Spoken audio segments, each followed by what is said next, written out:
So thank you everyone for coming to the third of our series, Revisioning Our Dying. This one is part 3, 5 wishes and how do you want to be cared for.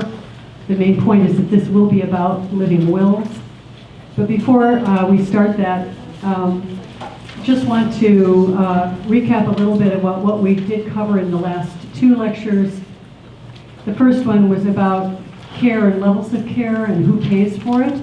That lecture is now been submitted to the library, so that will be up for you to hear on the Fairfield Library website. Should be up, ready to go in the next day or so. And the second one, which was on legalities and finances, about creating your will, your trust, that kind of stuff, that should be ready in another week or so. So this one then will follow. So if you know people that would like to, or you would like to watch those again, or know someone who would like to watch them, they will be available through the library website. They also will be linked from the Fairfield Cares website, which is fairfieldcares.net. You can go there and we'll have a link to those lectures.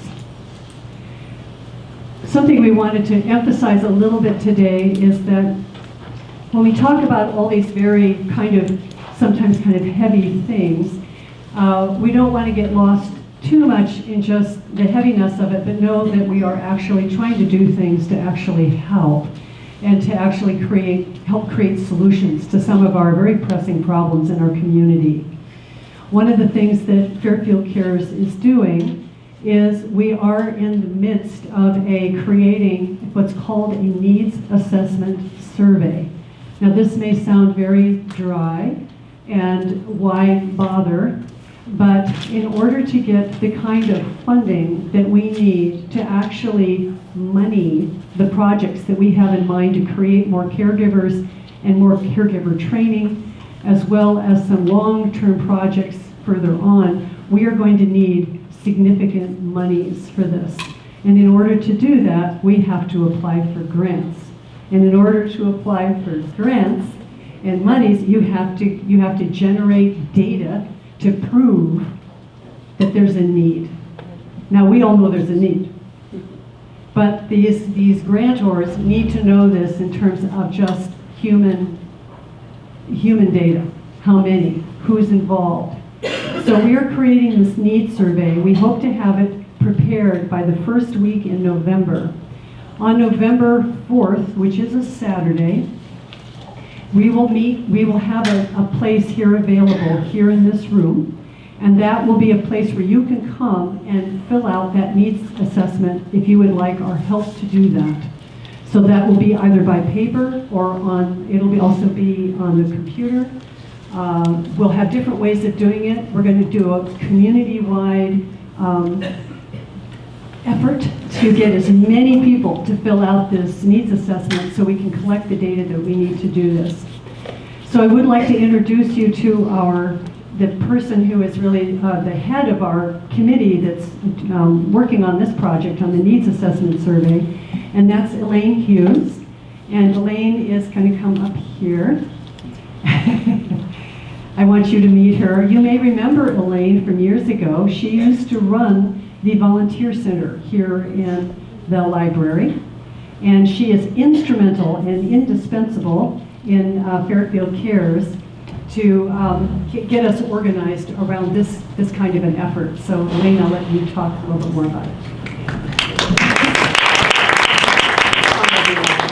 We're going to be serving 3 different groups: the elderly and disabled, those who are relatives, friends of elderly and disabled, people who want to remain in their homes and who need in-home services, whether it's health services, social services, even home repairs.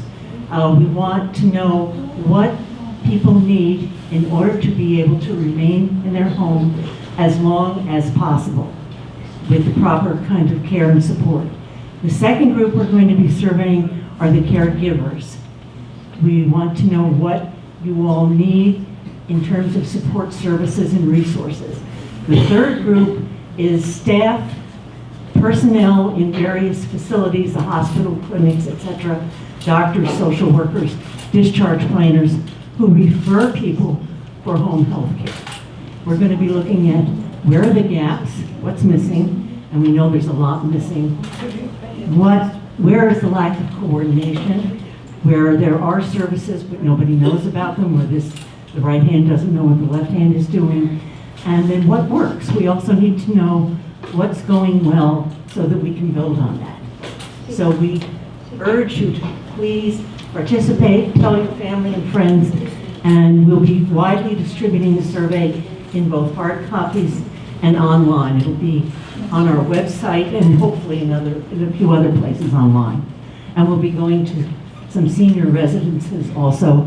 We're available to help people fill it out. Thanks. Thank you.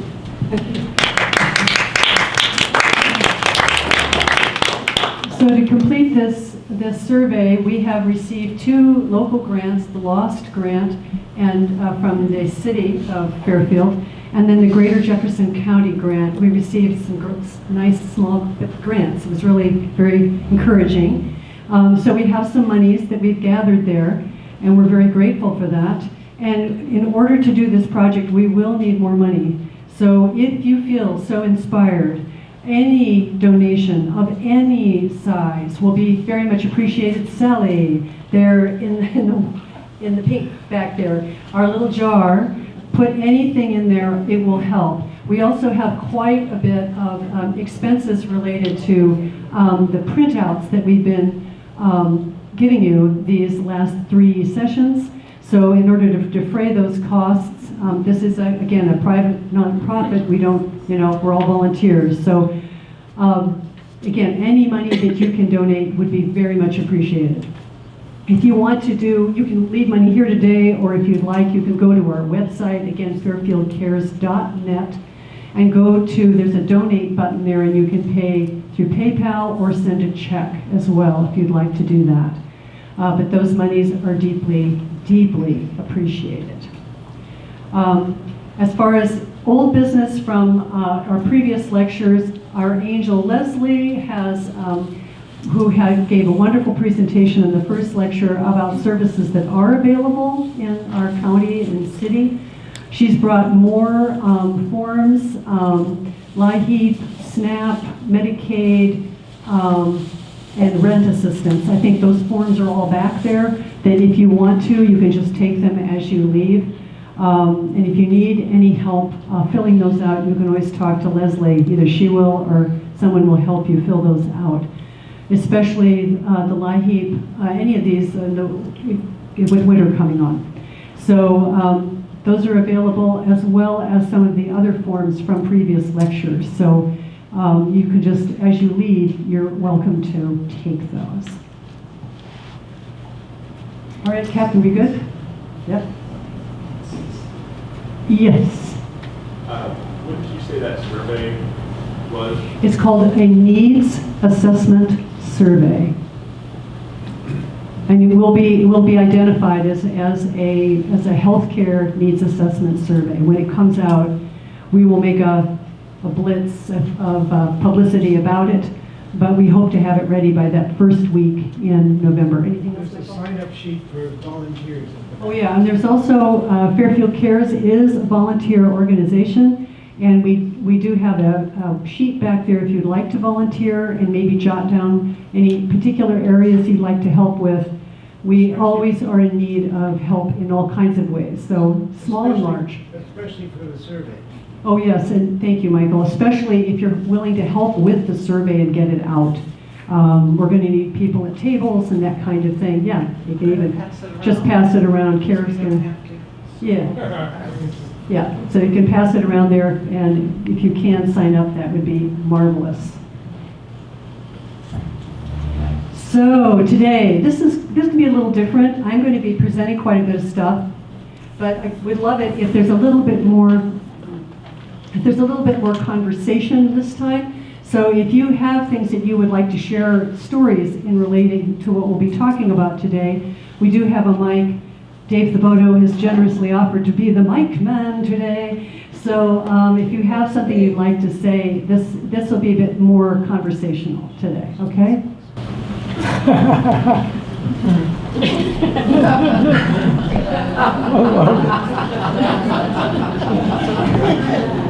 My brother would be pleased.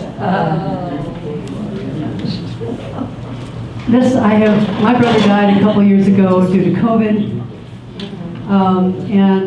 but he was an amazing person who is very courageous about his life and in facing death. We talked about it a lot. And this was one of my favorite quotes. Talking about death will not kill you, and not talking about death will not keep you from it.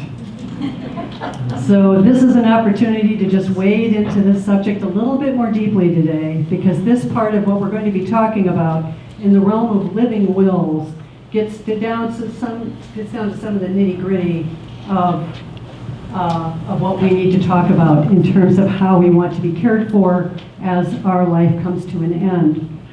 So revisioning, again, a little bit of review. Revisioning our dying means revisioning our living. Engaging in the certainty of our mortality is the primary kind of stance that we need to kind of begin to walk into. For many of us, our problem is that we take death way too personally.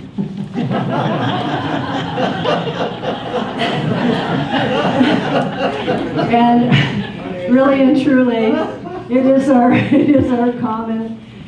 common journey that we make, and we can help each other a lot in this journey. And preparing for it does not need to be scary, and it is a lot less scary, a lot less intense if we take the time to prepare for it, to think about it, to consider what it might include or entail when we're not under pressure to do so. When you have a terminal diagnosis, or you suddenly have some incredible change of situation where your life is looking very different from your perspective, this can be much more difficult to do. So this is a great time to do it, is to just think about it in a more equanimous way and consider some of your options. So again, we'll be addressing our practical situation before us and the opportunities to express our wishes in advance to those that we love. So why do advanced healthcare planning? Again, good advanced planning for healthcare decisions is in reality a continuing conversation. So it's not like you're going to come to some glorious certitude about things necessarily, but it is an opportunity for you to think for yourself and to share with the people who you love and who are going to be important to you in this journey that we're all on, about your values, your priorities, the meaning of your life. I want to share that, and the quality of your life. What does quality of life mean to you? This is a very variable thing. One person's quality of life could be another person's hell. It's an amazing thing. Everybody does this journey, but we need to start talking about it with the people near and dear to us. Living wills, what are they? These are clear directives for how you want to be cared for when you are no longer able to communicate your wishes. This is a very important qualifier. A living will does not mean that when you get sick, then suddenly your living will kicks in and you no longer have a say about what's happening to you because you wrote something down a while ago. As long as you are able to communicate your wishes, you are the captain of your ship. You are in charge of your life. You are able to say what it is you want and do not want. When you cannot, when you are no longer able to communicate that, then this is when the living will kicks in. Because then you're going to hopefully have decided with your friends, your loved ones, whoever's going to be working with you, about them executing your desires and what you would like to have done with you and how to be cared for. These are legally binding directives on the level of the doctors and healthcare providers. So they do kind of hold people to task about what it is that you would want. But you're going to need someone to actually speak for you about that. This also, living wills also gives guidance for family when difficult decisions need to be made. And I can't tell you how many times I've been in a situation with someone who did not completely or effectively communicate their desires about their care and what they wanted, and the family then did not know what to do. Because then they were said, well, he told me this, 2 years ago. He said, well, no, he never wanted that. What are you talking about? Or I don't believe that he would want that. So in order to really help people, to help you, this is why this is very important to do. Living wills are really a tool for your peace of mind and well-being.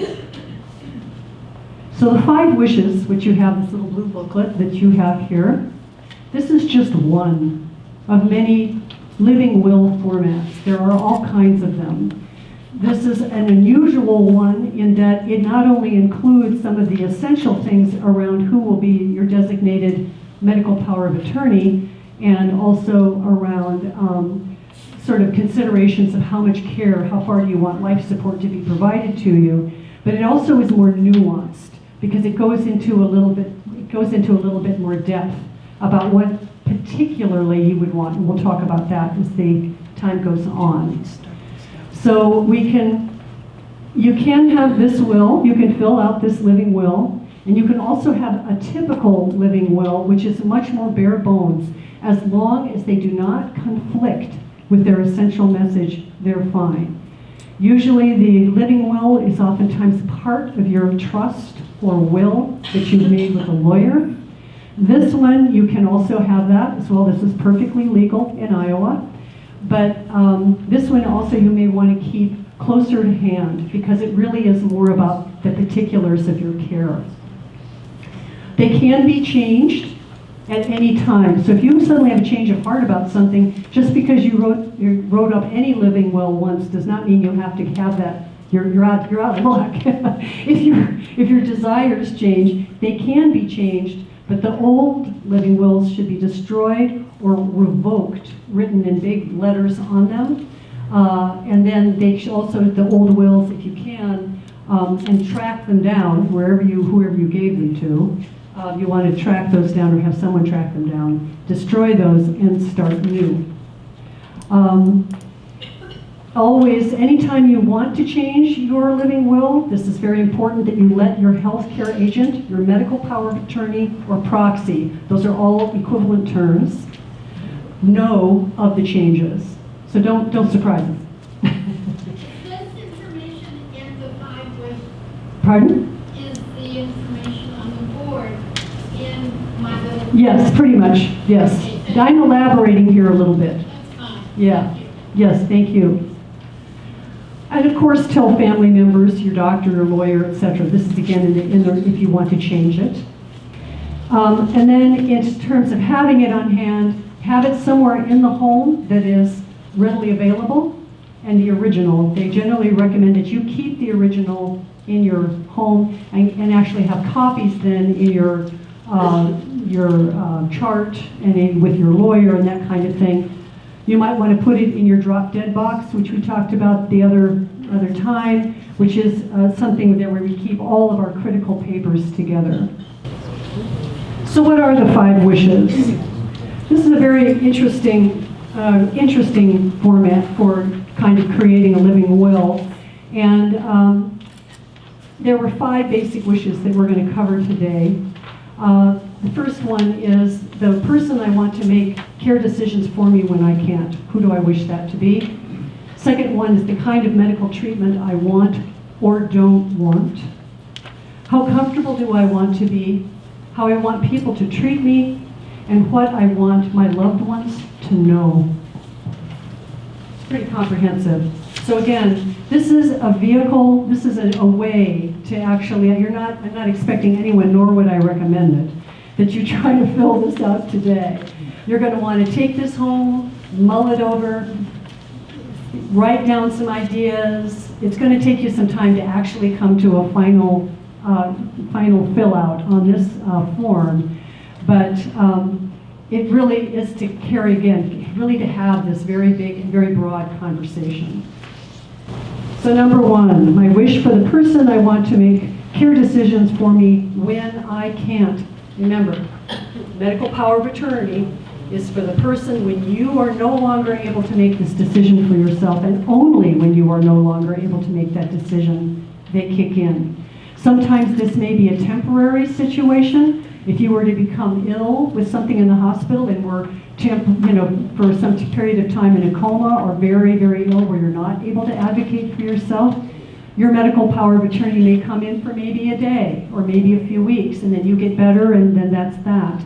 Or it also could be very much for the time of your life where you're heading out and you can't communicate your needs anymore, and this is when they step in and go to work. So this is, to me, in many respects, this is probably one of the most important decisions that you make, is who is this going to be? And actually, I'd recommend that you not just have one person, but 2 or 3. Your medical power of attorney or your healthcare agent, these are their possible levels of control. So this isn't just writ to them. These are only in their control if you make them so, okay? Because you decide the parameters of how much power they're going to have, what kind of decisions they can make for you. Because they are your servant. They are there to help you. So the big healthcare decisions, sometimes this is what they can do for you. If to treat you, like with what kind of procedures, how to treat you, whether to do life support or to remove you from life support. The person understands your wishes and priorities. The person would have power to admit you into a care facility and or find care providers. Again, this is again in the case that you can't make that decision for yourself. They can have control of your health records and sign you up for different programs and things like that. They could move you to another state. This is all in your 5 wishes. And so these are all considered things that they can do. They can authorize or refuse to authorize any medication or procedure, again, based on what you've told them. They can take legal action to carry out any wishes. They can actually help with organ donation. If you're an organ donor, they can see that that is completed on your behalf. If they want, you can apply for needed healthcare programs or insurance. So this is a big job.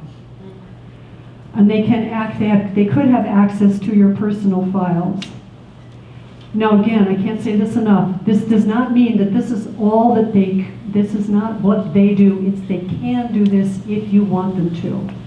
So when you fill out your 5 wishes, you can X out any of these. Or you could say, I want them to be able to do so and so. So you can very much tailor this as to what it is you want them to be able to do and to provide for you. Okay? So it's not necessary that they're going to do all this. These are just suggestions. Who's suited to being in this? This is a very personal thing too. First of all, the most obvious one is they need to meet the legal criteria in your state to act as an agent or proxy. You must have that. Obviously, they're not there, because if they are not, then they're going to be disregarded. And you want to do that state by state.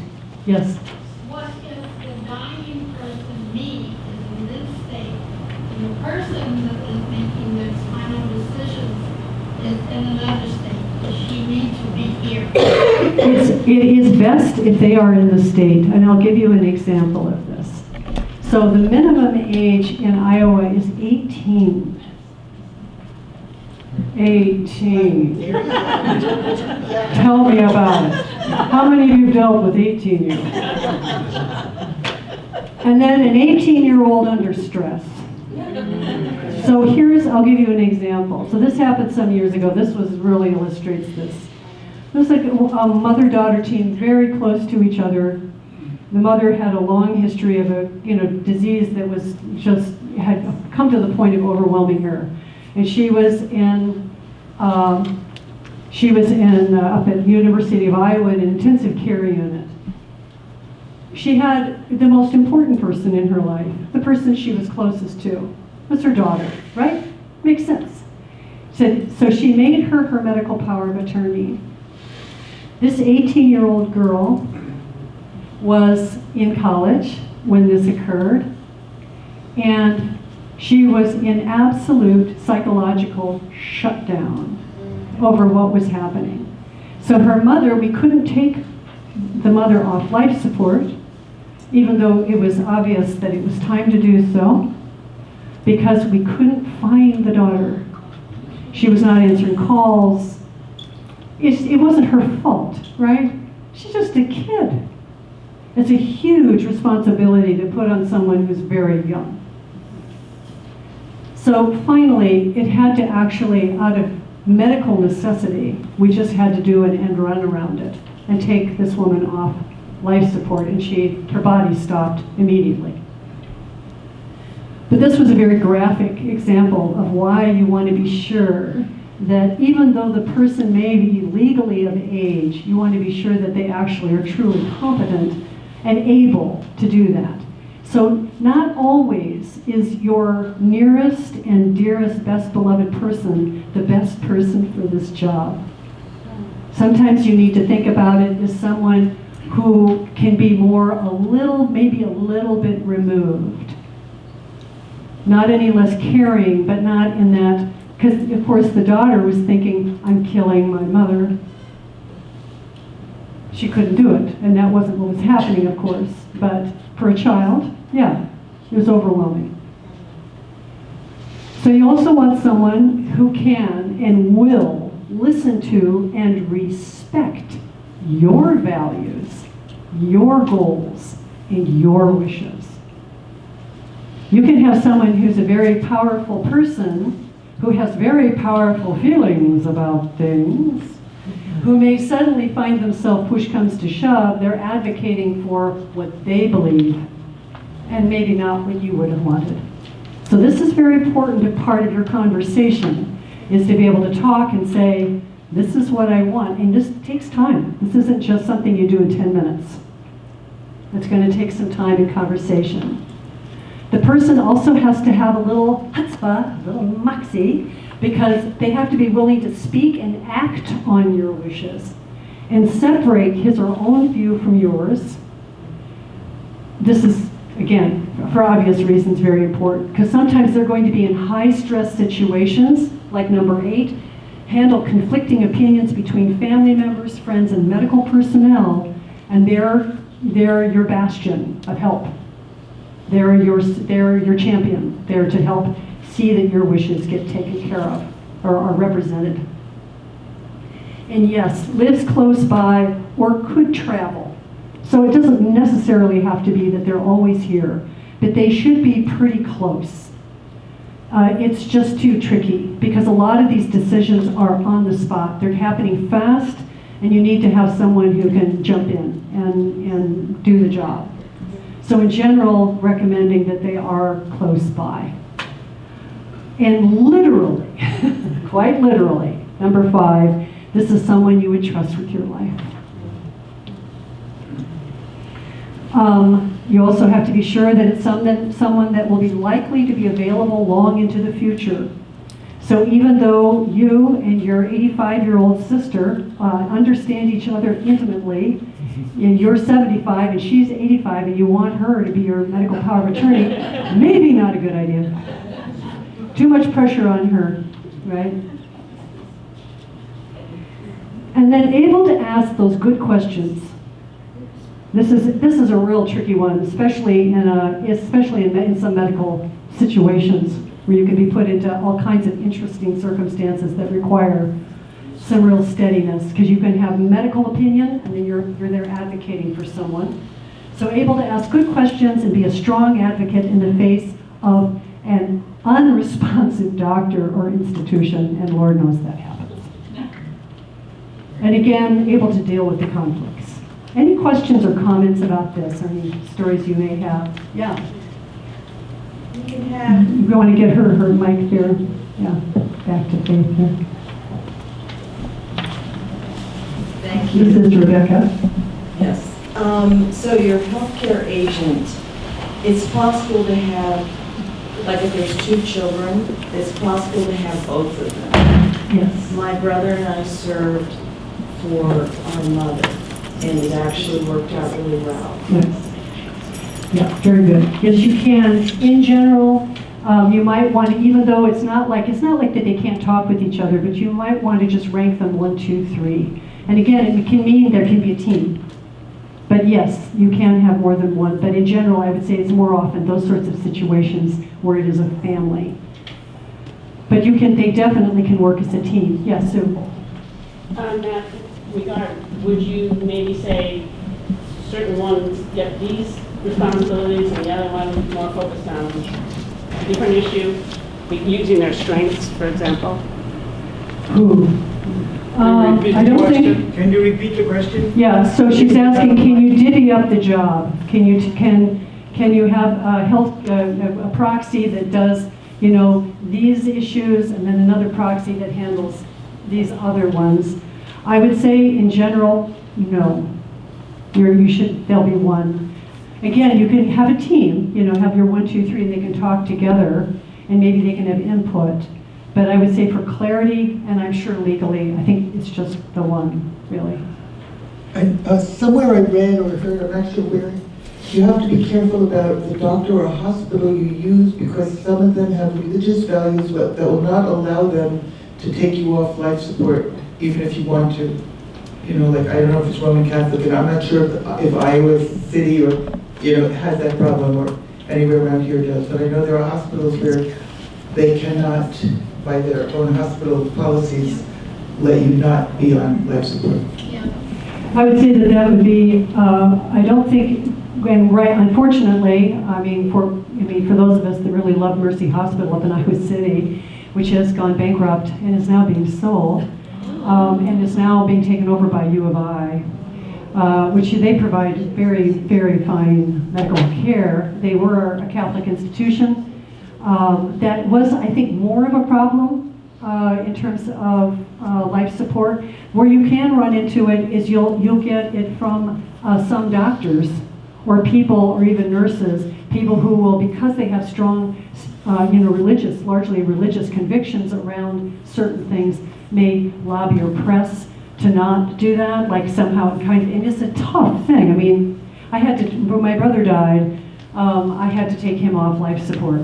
And this isn't an easy decision, even when it's apparent that needs to happen. So you don't want people coming in and, making you feel any in doubt of what you're doing. But they're ultimately not going to be able to stop you if it is in your living will that you want to be taken off of life support under certain circumstances. You are legally protected for that. So would someone have to have an actual paper and say, look, it says here, and I have the right to pull this plug? You have, if you are the designated, usually in a person's it's an excellent question, Jasmine. The person will have indicated in their chart, they will have it indicated who is their durable power of attorney, which has more to do with legal affairs, right? And then there's the medical power of attorney. Sometimes this is the same person, and sometimes it's two. Okay, so you can have someone for legal affairs, and you can have that kind of division you can do. So you could have things for legal affairs and then something for health-related things. So that's in the chart, and they are required to pay attention to that. This is a clarifier. If you have this in hand, and that's why you want your medical power of attorney to have a copy, if not the original, at least the copy of whatever it is whether it's 5 wishes or whatever form it is, you want them to have it and say, I'm referencing my client, my friend's wishes, this is what they wanted to have done. It's a very powerful tool. Yeah, So Rosie. the person, Oh. sorry. Oh, close. So the person would be my oldest child, and the other ones always support her. Sure, So should she, yes. and living in another state, and I, living here, each have Yes. one of those? Yes. Because an accident could happen. Absolutely, you make copies, absolutely. You make copies. Copies and notaries, we'll go through all that at the end, but yes, that's definitely a good question, absolutely. Yeah. I don't know if I need a mic, but, Yes, you do, because they want to hear we want to hear your question for the recording. it's not so much a question, it's a very important comment. I went through this last year, helping an ex-boyfriend's mother in the hospital. And because he did not fill out the power of attorney and sign it, because he was basically the only child, and he was very nervous about doing it, they wouldn't give her the proper care that she needed in terms of giving her, let's say, extra medication or sleeping pills at night, because they were very concerned that something could happen, and then maybe they'd be sued from the hospital, which really threw me. But I encouraged him to think about it for a few days, and we signed it, and as soon as they did, they were able to give her the proper medicine and stuff, which was a little tricky because of her health, and I never ever thought that that would be a huge consideration, and I just wanted to mention it, because you may not realize it's so important for the person, and also for your stress level, to be able to make the right decisions at the right time, and not be pressuring, not be dealing with the hospital, which has their policies, and they cannot get sued, so they need to be protected. So it's just a little tiny thing I ran across. It was very important. Thank you, to make Rosie. note of. Thank you. So this is again, we spend more time on this one just because this is so, as you can see, a very important decision to make of who this medical power attorney is going to be, or your health care person is going to be. So something you're going to want to ask them. This is something for you to consider, because there are times where the medical power of attorney is going to confront things that you may not have written down, or you may not have considered. We can't know all about what's going to happen and when. So this is a very key question to ask them. If you include written instructions in your advanced medical directive and your proxy, your medical power of attorney, feels you would not want that instruction to apply in a particular medical situation that arises in the future, which takes priority. Keep in mind that the medical decisions are often quite complex and unforeseeable, so your instructions today may not fit the medical circumstances of tomorrow. So the question is, are you going to be comfortable giving this your agent's direction, that is, giving them saying, I trust you to make the best decision in my stead, or I want you to stick to my advanced directive instructions only. That's for you to think about, okay? So you want to give them, so you're going to trust them to say, I trust you to do this for me, or no, you just do what's written. And don't exceed or get creative or beyond that. It's a big one. I wish this were just totally foolproof. I really do. But it's not. But it will be, like Rosie was saying, it can make all the difference in certain situations where clarity and direction can be given that otherwise wouldn't be there. So it's not about, perfect control or perfect answers ever. But it is about making this more likely to be in accord with what you want and what your values are. Just a quick thing. This is actually something that is in your 5 wishes about something. If you want to be an organ donor, that is something that you can include in here, saying yes or no to an organ donation. Right now, I just checked, this is a current number, there are about 104,000 patients on the National Organ Transplant waiting list. About 20 of them die every day because an organ they needed has not been donated. Organs that can be donated are heart, kidneys, pancreas, lungs, liver, intestines, even hands and faces. Unbelievable. Tissue you can donate, so this is separate, would be cornea, skin, bone marrow, heart valves, the middle ear, veins, cartilage, tendons, and ligaments. So depending on what's important to you, how you feel about organ donation, It is important that this be clearly stated somewhere, because when people get to the end, even people who are very ill, they will harvest, and mostly tissue, not so much, for someone who's gravely ill, then it's mostly they'll go for the tissue, because it's not as impacted oftentimes as the organs are, but they still will look for donations, and they will, by God, they will come in. So they have their organ donation team that will come in, and they have to, by law, make the inquiry, are you an organ donor, or would you be willing to consider it? And again, if you're out, if you're not able to say yes or no, then you want to be sure that your medical power attorney said yes or no to that query, okay? Very important. So I have a question on that. Yes. If I donate my organs, Yes. if I donate them, are the organs resold? Is there a middleman in the process? I can't speak for what, I do know that in most regular institutions, this is an extremely honorable and it's a very honorable thing. This isn't people tricking people in Pakistan for their kidneys. This is about people who are donating their corneas or whatever. I would say in general, in our hospital system, this is not a corrupted system. Not that there couldn't be, or certainly that there isn't elsewhere, but no, this is it's a very noble thing. If you feel to do it, if you do not feel that this is for you, just say no. That's a good point. I have heard, don't know directly anyone who's been through this, but there can be a cost to the family of the person donating. I don't know any more than that. I just heard, it was a surprise. No, I don't think so. Okay, you would know more than I do. No, they're usually, no, there's no, they have some very beautiful rituals that they do for people who are going to be donating. The bodies are going to be used for organ donation. When the families say yes, they stop. I've seen this in ICUs where they will stop and the person who is going to be the donor, that body is being moved to the place where the organs are going to be removed, and they will have a time of honor, or people come out to the hall. And it's a salute and in gratitude for them for that generous thing.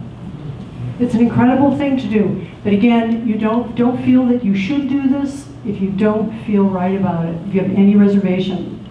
If it's something you can do joyously and confidently that this is your best wish, then by all means, the need is great. Yes? What happens to the leftovers? The leftovers? Oh, believe me. There have been people in our community that have done this. And it is always, for me, because I oftentimes take care of bodies, after they have, so after these donation processes are complete, so then the bodies come back to the funeral home, and then, I take care of them and wrap them and get them ready for cremation or whatever. They do, I'll just a moment. They do absolutely, the rest of the body is definitely surrendered to the family and can be cremated. It does not have to be embalmed. There's always this thing that somehow that means you're going to be embalmed. No. The body will just be, the harvest will be complete, and then the remains of the body will be returned. And oftentimes they do things to actually make the body look as, how should we say this, as undisturbed as possible. And they do a pretty good job, actually, so that you can actually do, I've done, full body view services for people that have actually had quite a bit of their body harvested. They're very compassionate and thoughtful about it. They know these are not heartless animals. I think medical people get a lot of bad raps around this, and not that there aren't terrible problems in our medical system, but they're not monsters. These are people trying to do a hard job and trying to help, really. Yeah. I thought that I read someplace where if you're going to donate organs, that the body would be intubated. Right. during that process? Yes. Is that correct? Yeah, so it depends on... Could that possibly cause the individual to start breathing again? So this is a very excellent question. Usually, most donations tend to be on the realm of tissue because they're more stable. They have more time to collect cornea, skin, bone marrow. These things can be collected without the body being as vital. Sorry, just let me.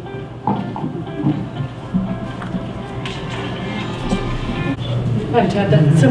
Someone's dying, and I need to be aware. At any rate, so most of these are these do not require innovation. The ones that might require innovation are the actual vital organs themselves. Now, if this happens or this occurs, if the person were taken or is off life support or were taken off oxygen, the body would stop.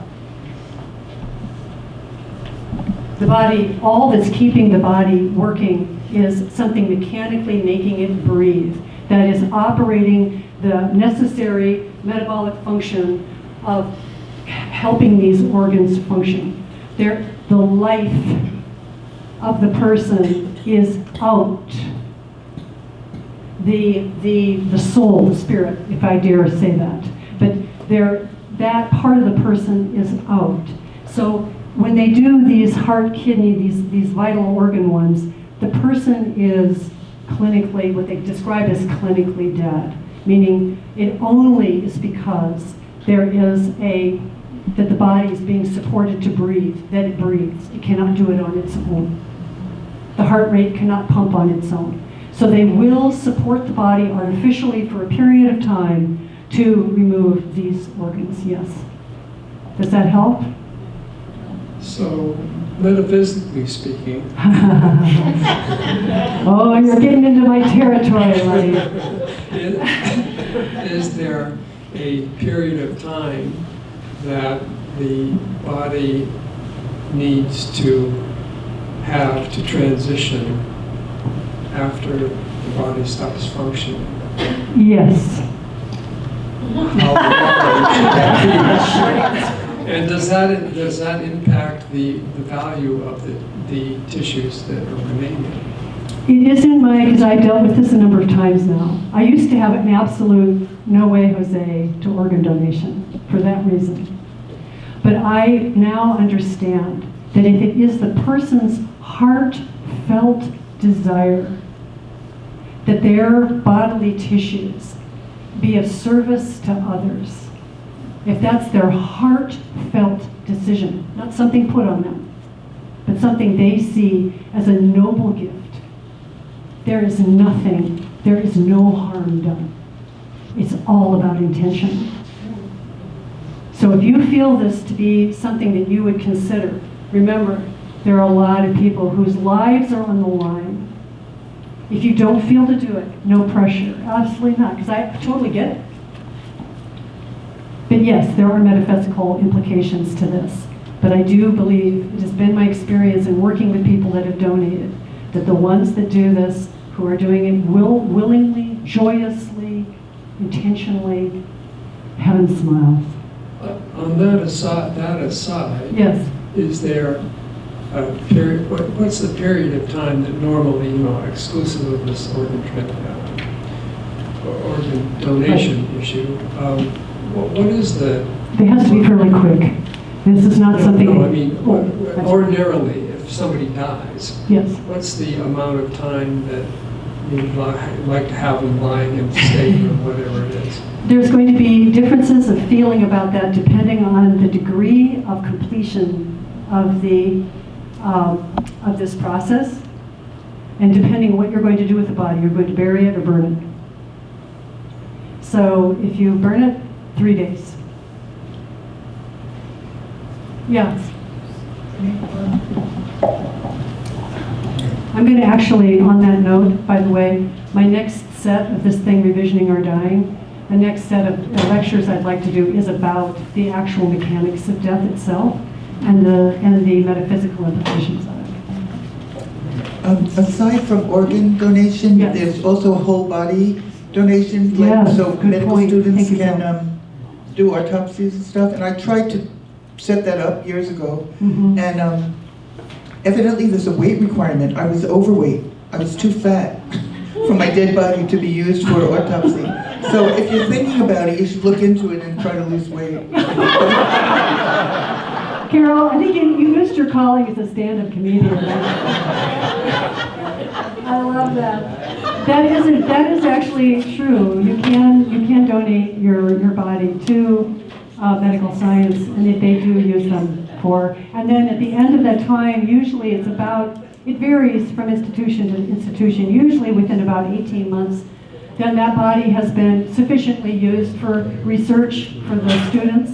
They do assemble, believe it or not, they bring it back together again, and then they cremate it, and either return the cremains to you, or they actually have a place where they have a cremains area that they have for bodies that have been donated. But again, that's something that you could consider as well. And again, it's something you should indicate. Good, thank you, Carol, for bringing that up.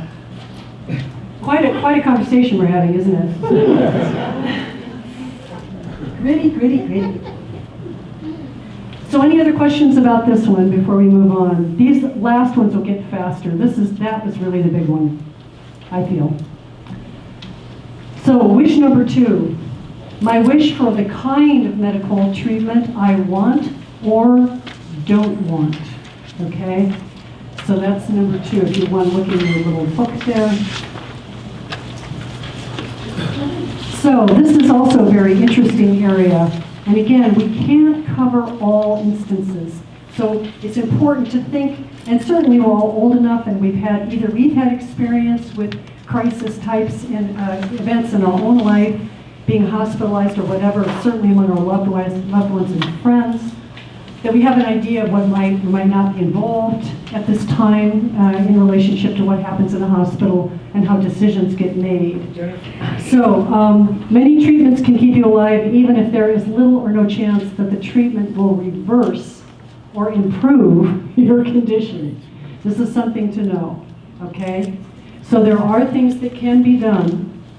Sometimes, and this is where it can get challenging because certain institutions or certain medical programs, certain doctors kind of can have a little bit blinded to what it is they want to accomplish. And they see hope, let's keep trying. And until you say, no, I'm done, they will sometimes just keep trying, even though it's not going to actually change the actual ultimate outcome. It'll just means that it takes longer.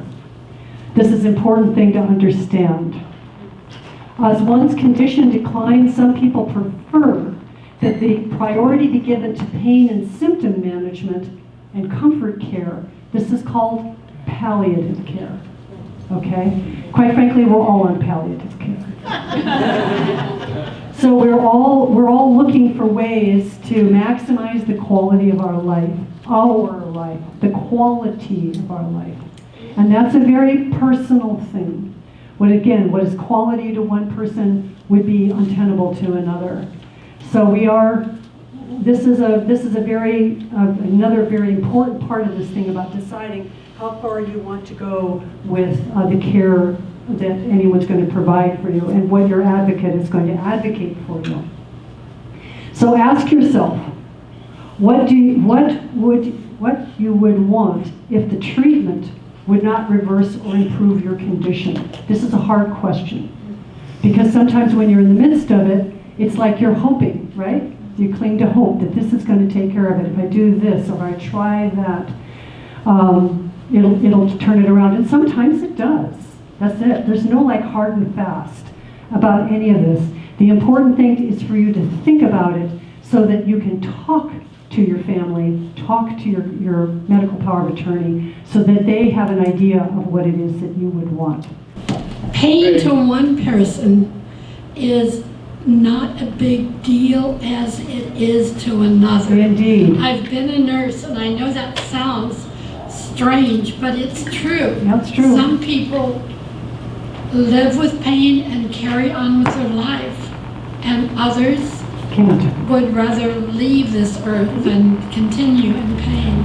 So it is such A personal thing. Yeah. And I think it's very important that we find out ourselves where we are on that spectrum, because in the middle of it, a doctor or a person who has a thing to, a situation that he wants to prove or whatever, can have a position different than yours. That's right. And that's where you need that person to stand up and say, leave her alone. She said no. Yeah. Or she wants to do this. Yep. Very And good. we have to be very strong We do. to make the decisions and to hang on when somebody else is pushing something else. Thank you, Jasmine. Thank you. So just as she was saying, people evaluate the pros and cons of medical treatment and their impacts in very personal ways. Explains why some people may choose a treatment and others reject it. And I think one of our temptations, especially in this community, is that we have pet treatments or things that we feel, and they may have just worked beautifully for us, or maybe there are treatments that we had friends that had really good results, but it may not suit someone for any number of reasons.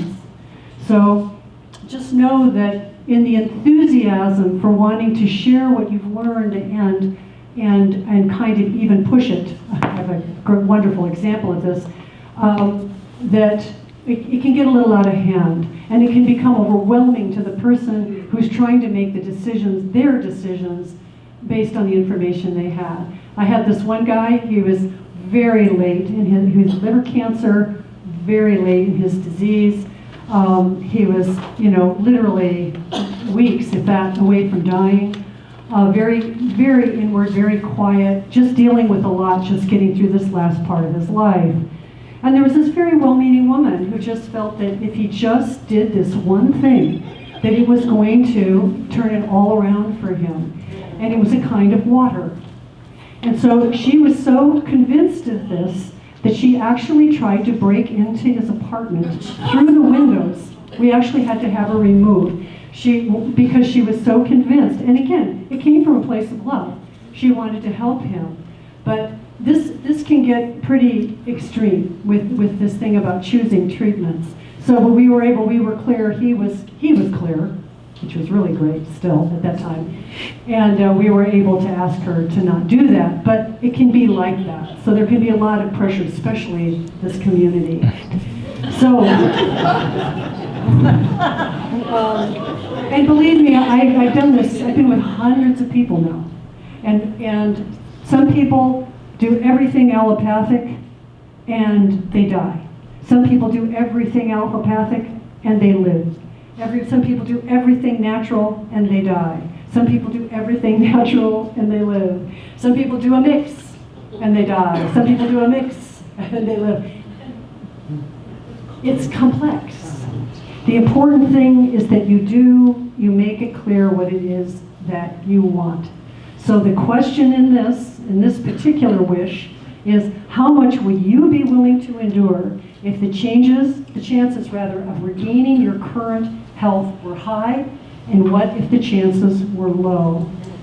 And that's a very dynamic thing. That can be a very dynamic thing. Yeah, John?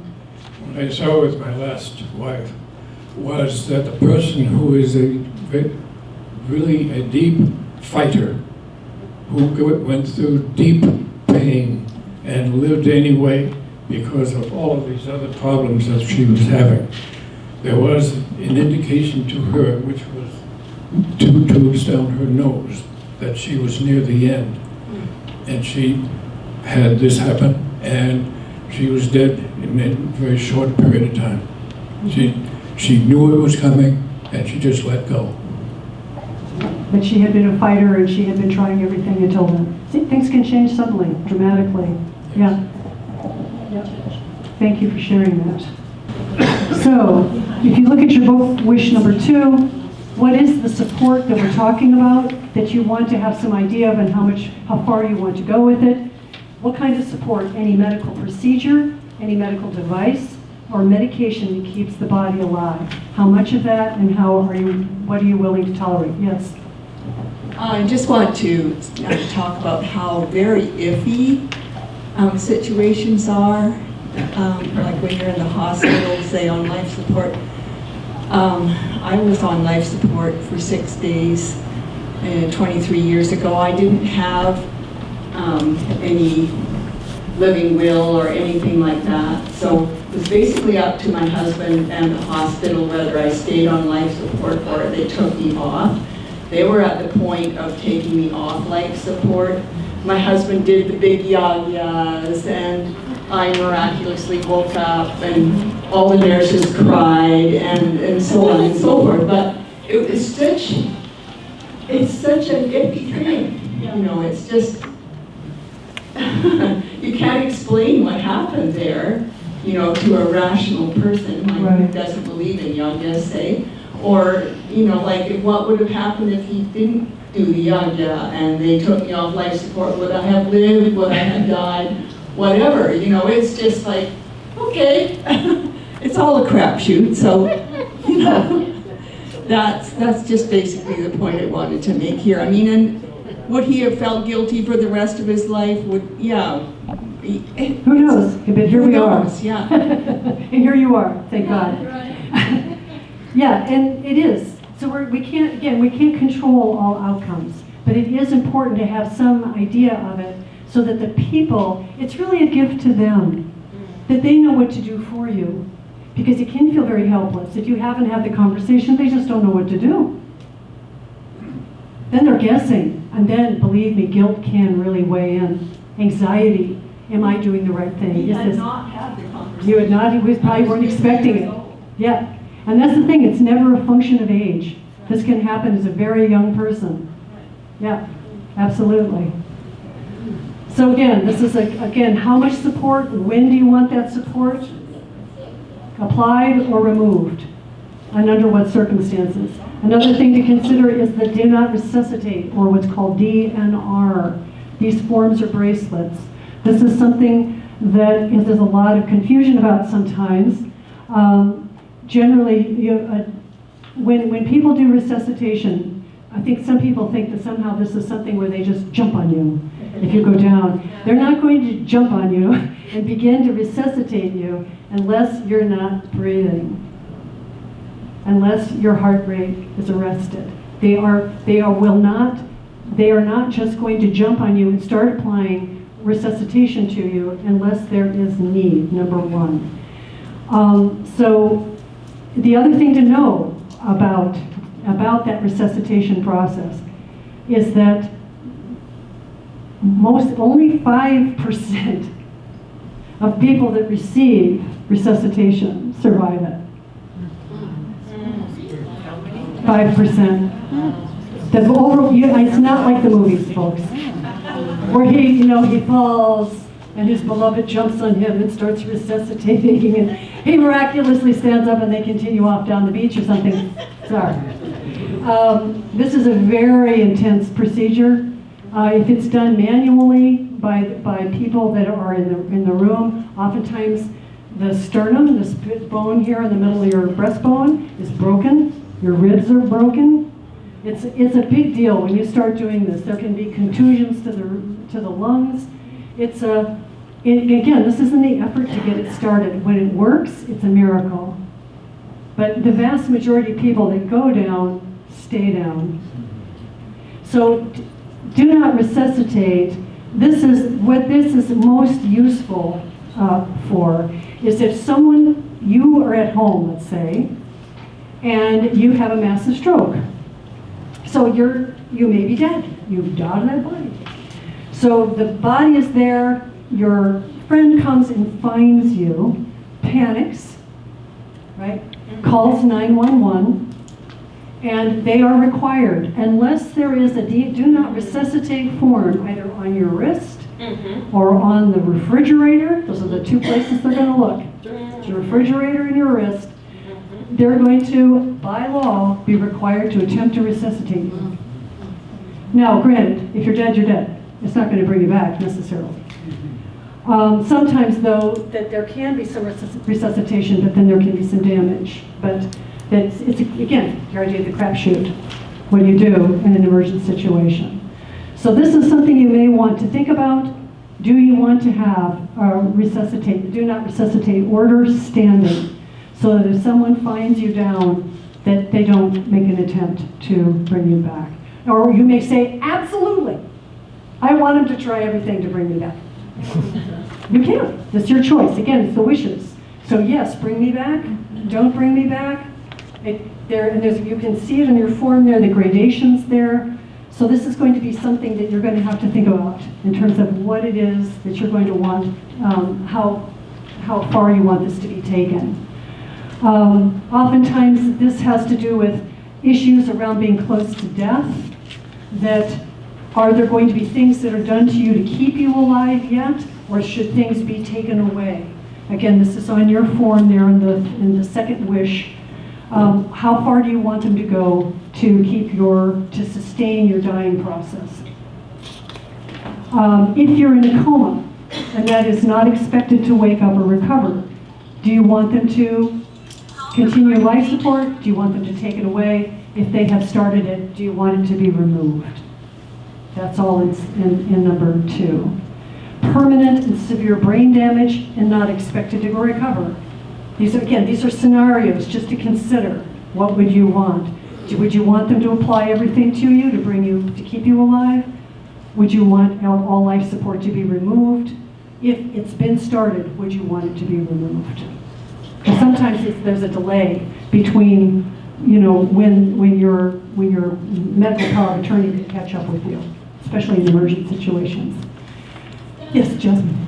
Does the resuscitation automatically mean that then the person gets hooked up to a machine and then you have a whole other problem to deal with? It can.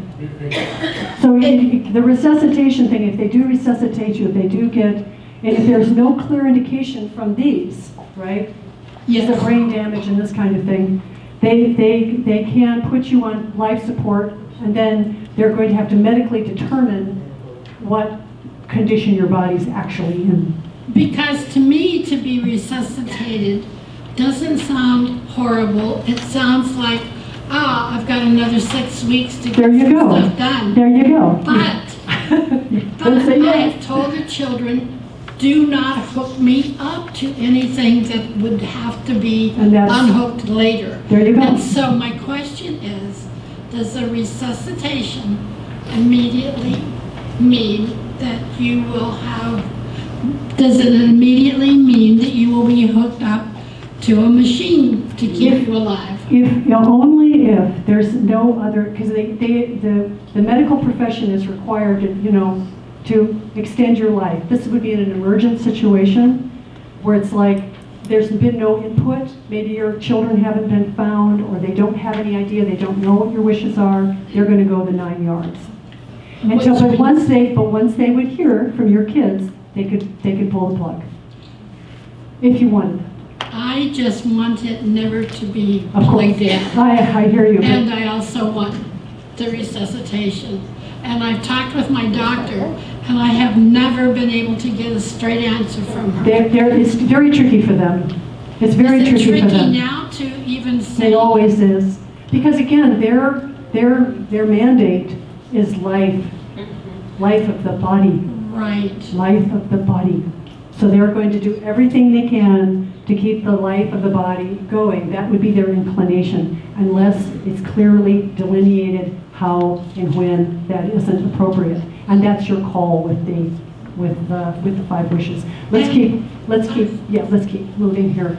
You want to also just think about other conditions in which I don't want to be kept alive, and this could be certain medical conditions or things like that. I'm sure we've seen friends or family that have gone through things, and you'd say, in that situation, I don't think I would want, or I would too would want to be. It's not all about just turning down the dial. It can be that you want it to actually, for them to make those extra efforts on your behalf. So just consider it is the thing. Don't be brave now to consider what it is that you might want to have done or not have done.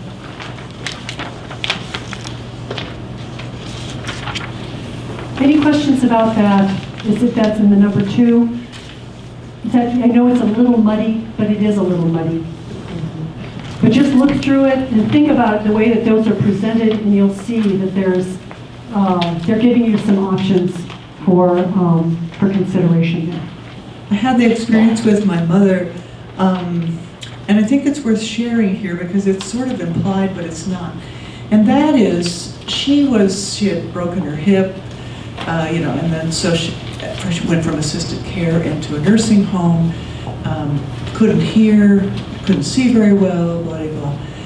And at a certain point, then she stopped, her appetite stopped, which is always a signal for someone who likes to eat. So I said to the nurse who was on the night duty at the nursing home, I said, I said, it's just these meds that are keeping her alive. I mean, I don't want her on these meds. And the nurse looked up at me, she said, well, you can take her off anytime you want to. I was appalled. I mean, I was happy. And I immediately got her off, and she was gone in 2 weeks. But the thing was that she had been kept alive without my understanding it. And I was keeping track of the meds, but I didn't really understand what they were all doing. And I didn't know that even with medical power of attorney, that I had the power to take her off her medications. This is a good point. And so I say that to all of you because I would love, first of all, of course, it costs thousands of dollars, but that's not really the first. I mean, she wasn't in that kind of pain, but it was just that last year of life is where so many institutions make their money.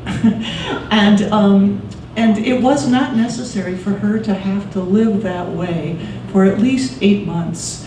But again, it was my ignorance. And so when I filled this out, I filled it out differently. Yeah, so I thought that might be worth. Yeah. Very good. Very good point. And a lot of it has to do with, again, this is the thing of having these evolving conversations like we're having today, talk with each other, and really consider this. Consider these big questions about what you would want and not want. How far would you want it to go? And the other thing about choosing your medical power of attorney is, again, someone who can ask the good questions. Someone who has some, maybe some understanding or insight, or can say, what is this for? What will this do? Because then they're going to have that information to be able to compare to what it is that you would want, right? To the wishes that you made. Oh, this is actually functionally life support, right? And I know that she didn't want life support. But until you know that, like Claudia was illustrating there with that example, then how would you know? So again, this isn't going to cover every situation or just make everything ironclad, but it will go a long way into, and especially because there's going to be more of a dialoguing happening between the medical people and your family and medical power of attorney, if they're whoever they are. So there's much more conversation there because they know that there's someone who is in charge of you. Yes? That we signed in Jefferson County Health Center about what we wanted, we don't want, and we got a little note that we keep it in our purse.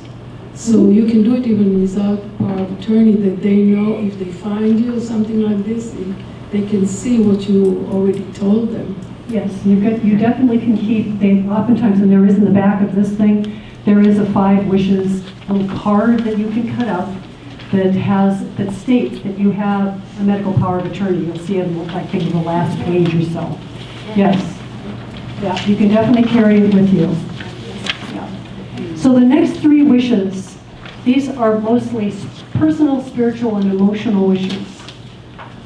These are not legally binding, but they are desires for a type of care and quality of attention only. It's a guidance for the people that are in charge of caring for you or looking out for your welfare.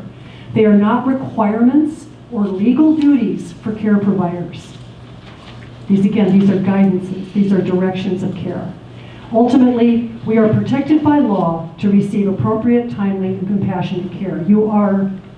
This is where you are by law protected. But these wishes are more of a guidance for your POA and your family. So So wish number 3, my wish for how comfortable I want to be. And as Jasmine was saying, there are different types of pain and different pain thresholds. There are physical pain, and then there's mental, emotional pain. So this is something that then can be supported. So in your booklet, you'll see, I don't want to be in any pain at all. I want to be kept comfortable. Now, some of these questions may seem obvious, but in this community, I have seen, and it's pretty breathtaking to watch, because it was absolutely an unambiguous demand on the part of the person that they receive no medication for their pain. And they saw these were breast cancers, these were, one was the Parkinson's, end-stage Parkinson's. There were some very incredible circumstances where there was quite a bit of discomfort, and even in checking in with them as they were going through it, it was like, nope, nope, nope. They were very clear, and then so you could be with confidence know that even though I couldn't do that, but it is their wish. This is where sometimes you have to really hold your breath, and in terms of what some people are not only willing but are determined to tolerate. And this is very interesting in this community. Actually, within the hospice services here, we're a little notorious for this. So they're actually sometimes will ask, are you going to be object to pain control? You know, and because they've run into it. Again, no judgment. If you feel that this is part of your experience of what's happening to you in your life, and you want to have that be part of your experience, that's your choice. However, there are things that can be done to support you physically, mentally, and emotionally to help comfort. Maybe I'll lose my license over this. I've become a big fan of medical marijuana. I think it's an amazing, amazing substance. And I've seen some really lovely levels of really deep, beautiful palliative care provided to people with careful use of medical marijuana for both physical and mental emotional pain. So then it can be what comfort measures or palliative care measures to maximize the quality of my life. So then again, it's all detailed there. There's like, I want this, I want to have a cool cloth put on my head, I want someone to hold my hand. Some people don't want to be touched. They're adamant about it. Do not touch me. Okay, we won't touch you. Some people, they want you in bed with them, to hold them, to cuddle up with them. You know, it just ranges from person to person. You just have to kind of roll with it about as far as, you know, what someone wants and what degree. Spiritual and religious support. This is a very beautiful and powerful thing at this time in our life. And again, this can be specific people that you would want to have with you to support you in this, or it could be certain traditions. If you're a Christian, or if you're Jewish, or if you're a Hindu, or a born-again Hindu, or whatever you are, whatever your persuasion might be, you can ask for that kind of support, and efforts will be made to bring that to you. And you can say, I want these things played for me, I want these recitations done, or I want these prayers. I had one lady, very beautiful, very devout Catholic person, and elderly. She was well into her 90s, and she wanted Gregorian chant. So we played Gregorian chant all the entire time. She went out in a glorious, it was glorious. She ascended, it was amazing, she was great. So just depends on what anybody wants. But detail that so it's not left to guessing. Some people really don't like certain things, and you can say that too. Yeah, I really don't like to hear bhajans, or whatever. You know, or they may love it.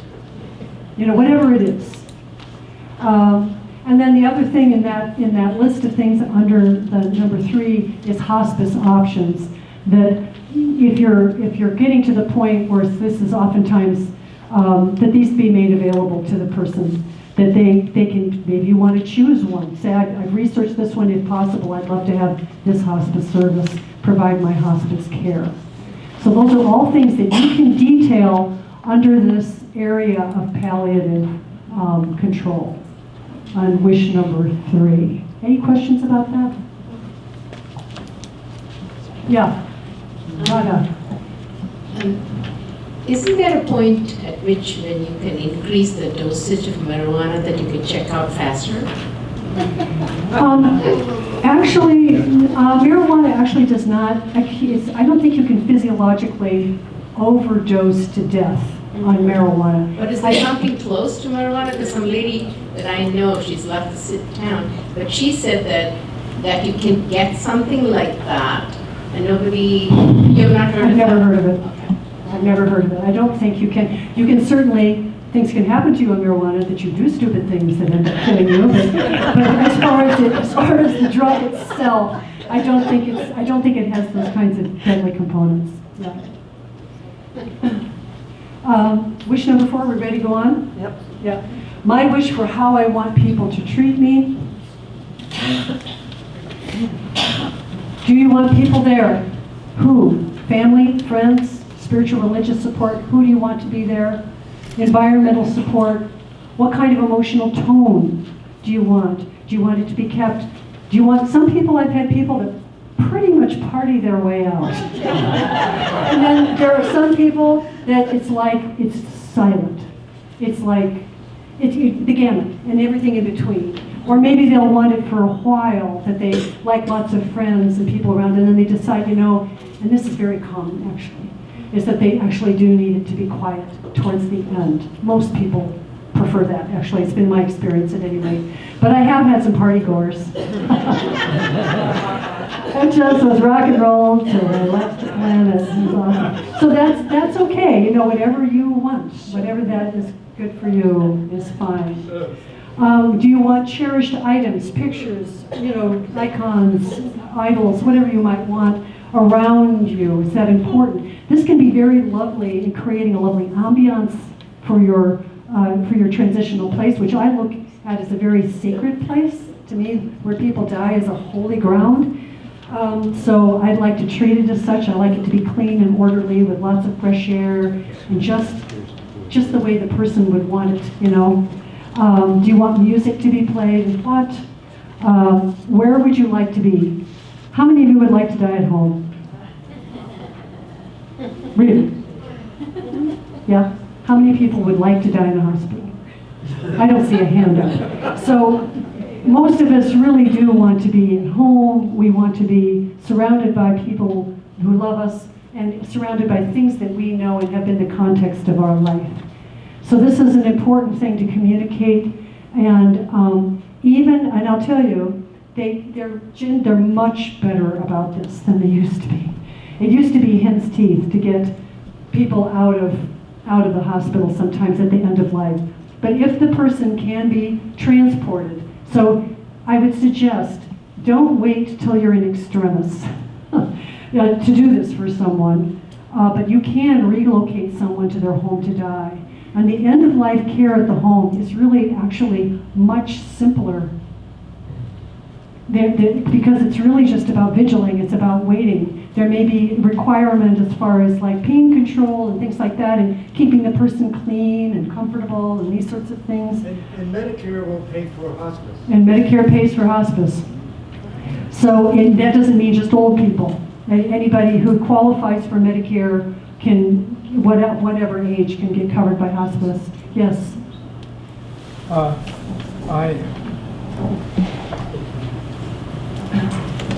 On that note of dying at home, I have a personal case. This friend was a drug addict. She started with medical painkillers, and she'd been on this for years, and her house was trashed, and she was miserable, and she was just really, it was a horrible place. Her home was just a pit, and she was finally taken, and her pit bull that she insisted on keeping was taken away because she wasn't allowed to have that. She finally had to give it up, and she died in the hospital.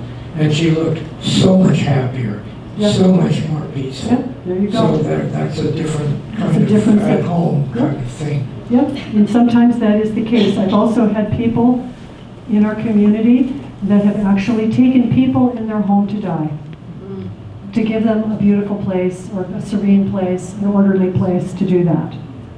That's an incredible gift. So, absolutely, sometimes it is. It is, and really the hospice suite that is at JCHC is actually very nice. And a number of saints have passed through there and out of there in our community. It's been it can be a very lovely place. And then their whole tone is very different than it would be for treating someone who has some other kind of, curative kind of issue going on. They're actually quite good. I'd give them pretty good marks for their palliative care at JCHC. Nursing homes is another matter. Largely just because they don't have the staff to take care of the people that are there, let alone the very dynamic needs of someone who's dying. People that are dying, they may need pain control right now, or they need a drink right now. They can't wait 45 minutes to an hour or 2 hours until someone can come to them, even though someone pushes the call light for them. So they don't have the staff to provide hospice care, even though they say they do, they really don't. Even though you can have a hospice service come in into a nursing home to help, they aren't there enough to matter. It would really, when it has worked, and Barbie and I have done this a couple times, where you have someone in a nursing home, and then we bring community care into the nursing home and provide a much bigger and more buffered experience for the person. That can work. So are you saying hospice service is not really enough to care for? Hospice service, as hospice services are provided, so if you sign up for hospice, so what they're providing for you is nursing care, and then equipment, drugs, that kind of thing. Their nurse will come a couple of times, maybe a week, for maybe 45 minutes or so. They do have people that come do baths and that kind of care, but it is not 24/7 care. Not even close. Not even close. I thought this was kind of an interesting one. It's called mode of address, which is one of the questions on that list for this particular wish. What do you want people to call you? So I thought this could go strange places. But I think it just means, do you want to be treated formally? Do you want to be Mrs. Hamilton, or do you want to be Jennifer? So or some other name. So that was a curious one. So you can look over that list for that question and just consider these. And again, those are not requirements there. They're suggestions. And you can look at them and say, no, I don't want that. And just exit out. Or if you want something else, you can add it on your 5 wishes list. You can also use more paper and elaboration, please. I've had people that do this in 10 minutes, and I have people that have been working on it for 2 years. So this is, again, very personal to you in terms of what you want it to sound like and what you want it to include. Again, this is directives for your medical power of attorney. On how I want to be addressed, I've heard that one of the last sentences that goes is your hearing. Absolutely. And so I wonder if you might specify that you want to be talked about in the third person when you're not gone yet. That's a very good point, Marge. That's a very good point. So yes, that is a great assumption that when people are dying that somehow they're deaf, even though they can't speak. And I have a great story about this. This was a gentleman who was out at what was then Sunnybrook Assisted Living, and he had been deaf for much of the end of his life, like stone deaf, just not able to hear. And people screamed at him all the time. I don't know why. Maybe they thought he was reading their lips, I guess. Anyway, he was dying. And what happens is, this is one of these metaphysical things that I'll talk more about when I do this talk, but our senses do change when we move through the dying process. They become super senses. We become super sensitive to all kinds of things. And one of them is hearing. And this man who had been stone deaf, he was very close to dying, and they were still shouting at him, "Dad!" That kind of. And I said, "You don't need to do that anymore. You can just talk to him in a soft voice." And they said, "Well, he's deaf. You know. I said, he can hear you. And so I had his hand, and I said, Fred, I said, squeeze my hand if you can hear me. I just said it in a normal voice. This is a man who had been stone deaf. So it's there, that sense of hearing, even though he couldn't speak anymore, but that sense of hearing becomes extremely acute, along with the other senses, actually. So you all want to be very respectful of that, to Mark's point, is that don't speak to them. And another thing, this is a good one. I got lots of stories. Anyway, we were going to talk about someone who was in the hospital. We said, well, let's go down to the waiting room. We'll talk down there about this because she was resting. So we go down there, we talk about her and what was going on with her. And we came back and she opened her eyes and she said, I heard all that. You know, we were 60 feet away. Wow. Yeah. How long before one dies are you aware that this senses heightens like that? How long are they? Well, the senses. This is a huge topic, right, darling. But the senses are there. It has to do with the light body and how close the light body is after death. Death is a birth.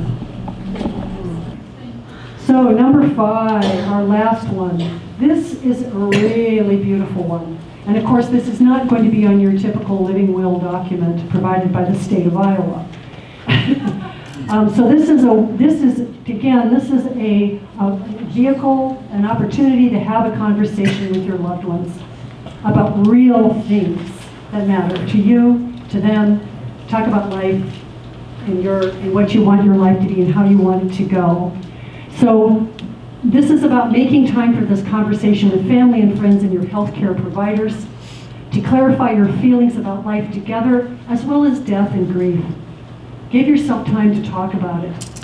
It's amazing when people have a deeper understanding about how you feel about it, they're going to be a much better representative for you because they're going to see the bigger arc of who and what you really are, other than whether you just want morphine or not.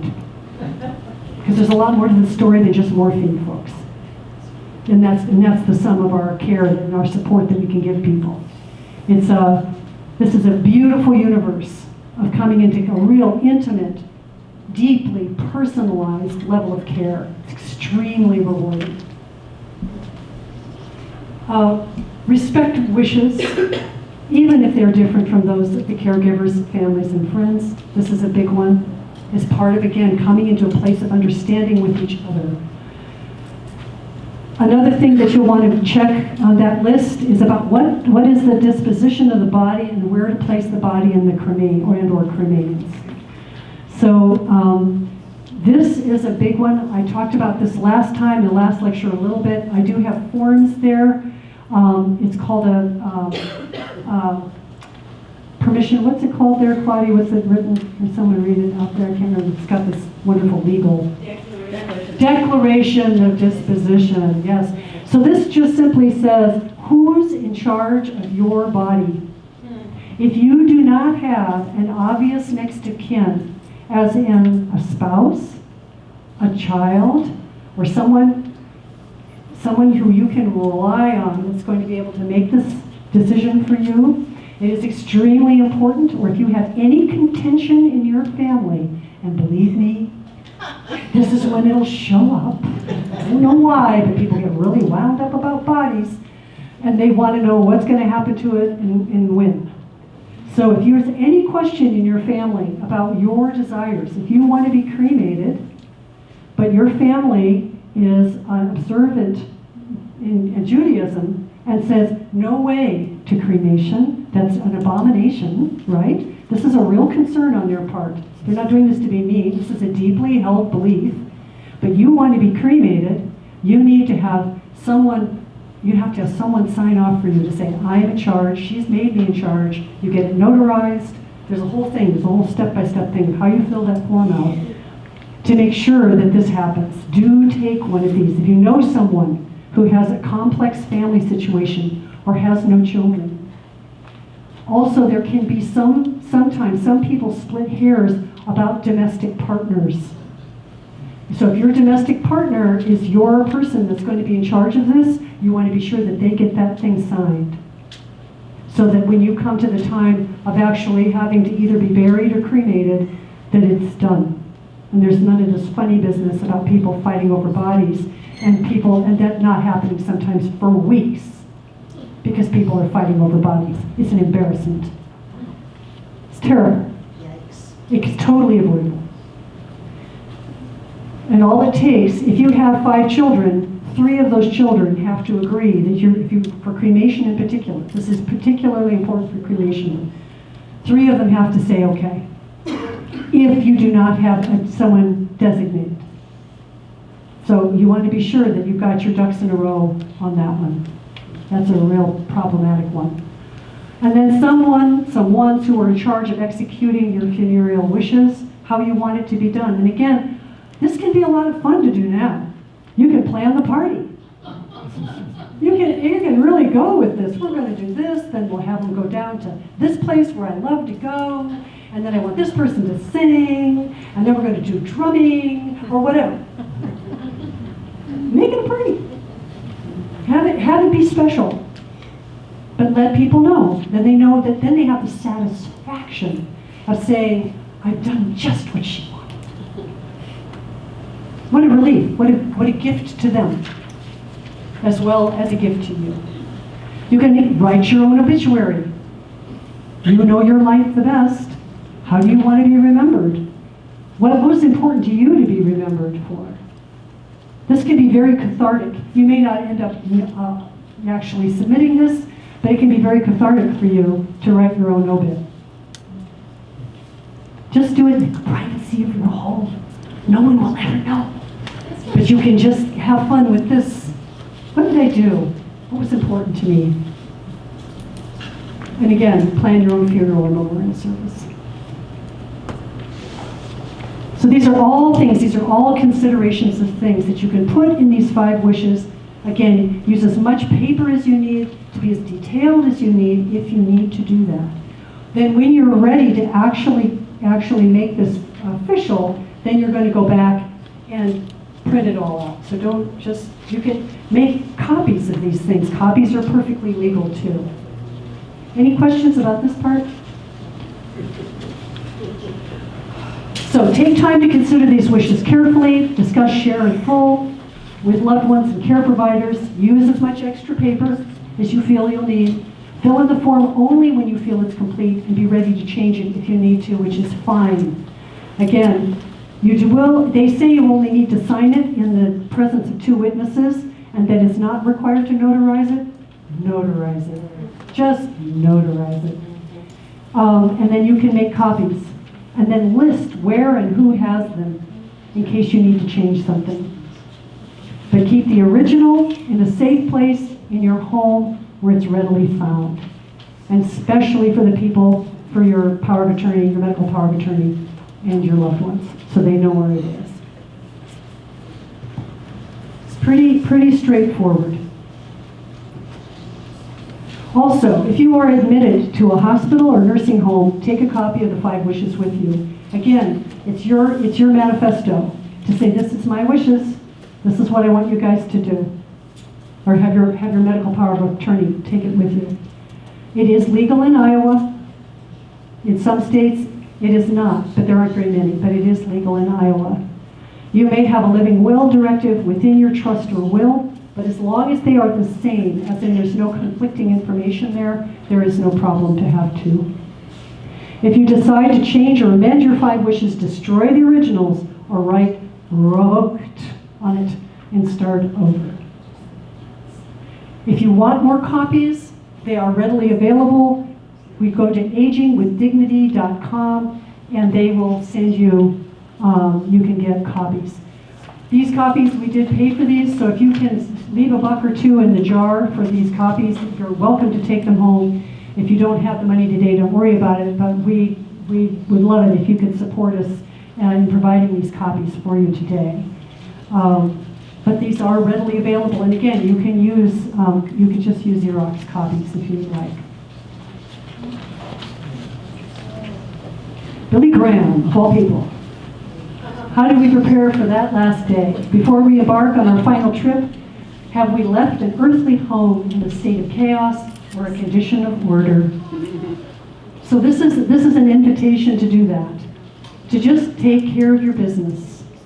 Take care of your wishes, so it's clear for those people that are going to be taking care of you. It's a huge gift to them, a great load off their mind and heart to know exactly what it is you want or don't want. And then, get your will, trust, or whatever in order. Have that done. Get everything just taken care of, these mundane things, and go live and enjoy your life. Because you'll know that this is in place, all taken care of. So any questions? Any other comments? Great. Thank you for coming.